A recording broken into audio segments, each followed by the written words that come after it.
Well, I wouldn't blame you if you stared at this passage in front of you for a long time, because it's one of the more complex passages in Christian scriptures, but it is at its foundation about the contagious nature of Christian love.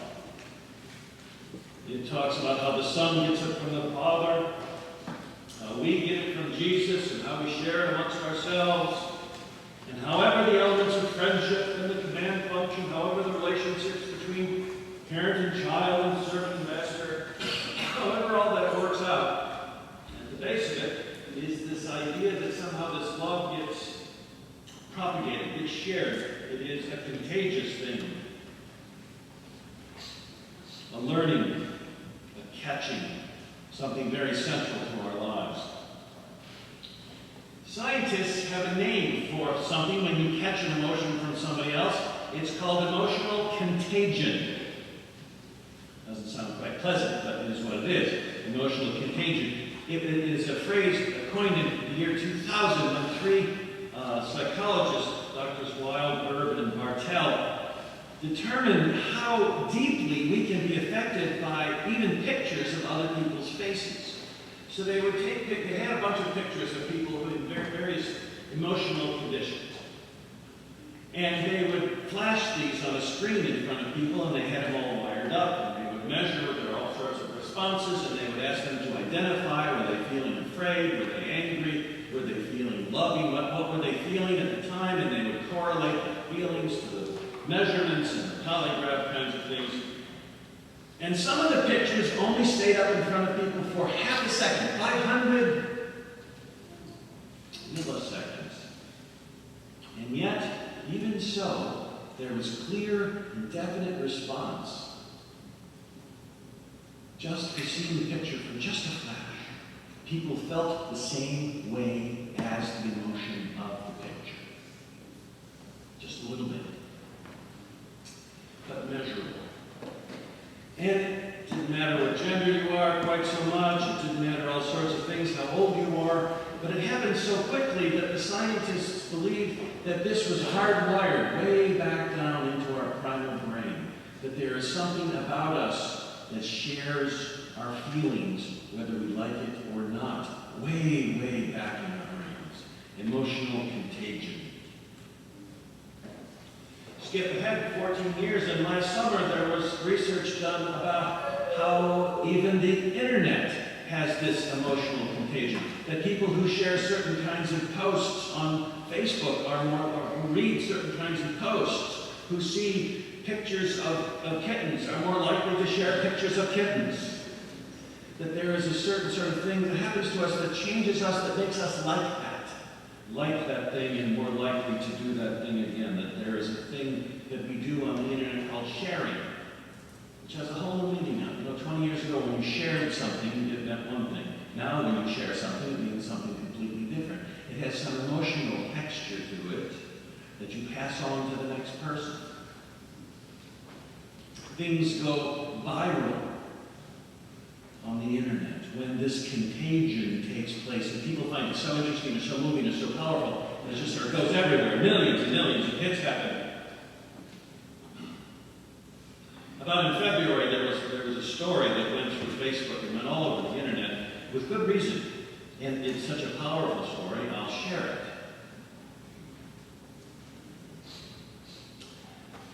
6-year-old child, very disabled child, Levy Mayhew, was approached by the Make-A-Wish Foundation. And they wanted to give him whatever he wanted. And people usually pick trips to Disney World, and so they were all ready for him to go on a trip to Disney World. But he was pretty sick. So he said, "No, my wish is that you'd send my friend instead." So this friend of his that had been having people send him encouraging notes, who had visited him many times, this friend of his, they had a birthday party for Levy, and at this birthday party they brought out the t-shirt which usually says, "I'm going to Disney World," and was, my friend is sending me to Disney World, and they gave it to Emma, his friend. Oh. Some stories go viral because they capture some very, very basic sorts of things. On the internet, in the midst of our lives, there are stories that move us, that are passed around, that give us hope or courage. Apparently, this is a very basic thing about us, that we feel for each other, that we feel with each other, that we have empathy, that we are bound together in some way that we often have no control over. So what?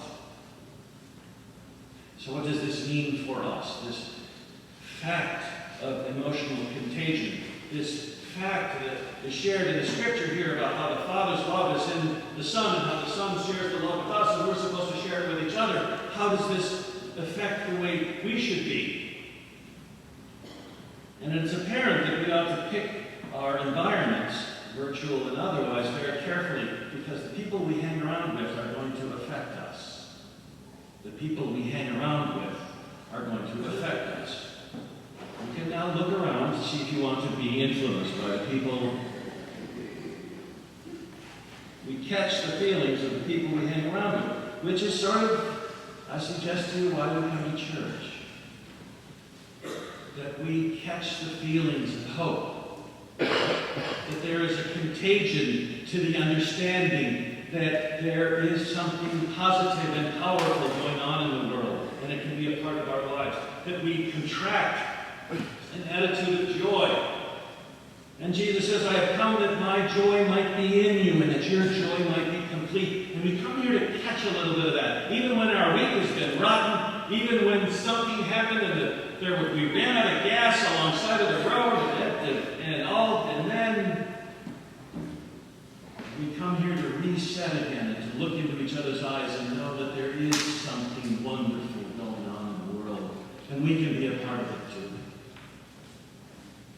I have to tell you that Sunday afternoons I'm sometimes pretty exhausted. By about 4 o'clock, I'm a little worn out. It's been a long morning. I've talked to dozens and dozens of people and talked a lot. And by about 4 o'clock, I'm wondering if I'm sort of dragging a little bit to get to Jazz Vespers. I got to tell you.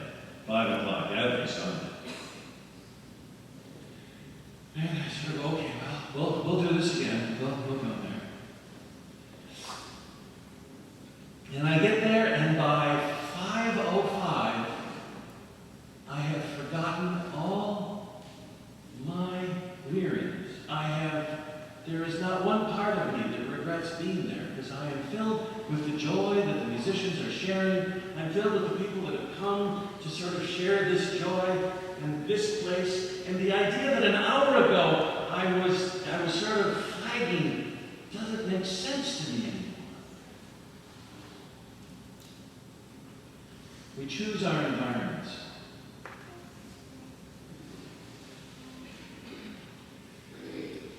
The complexity is that we don't always choose our environments for comfort. Yes, we need to choose an environment that isn't abusive. We need to choose an environment that doesn't make us feel horrible all the time.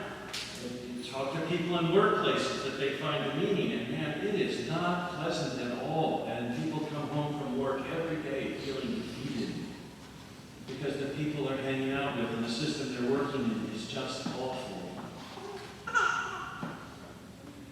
But we are not called as the church to be this separate sort of sanctuary in which we only talk to ourselves and we only share the good news amongst ourselves. We are sent out to the world to help people in those bad systems, to be with angry and sad and broken people who need comforting and who need strengthening and who need the joy that we have to offer. Who need the fact that life does not end with death and that there is a beauty and joy in the world that we can share.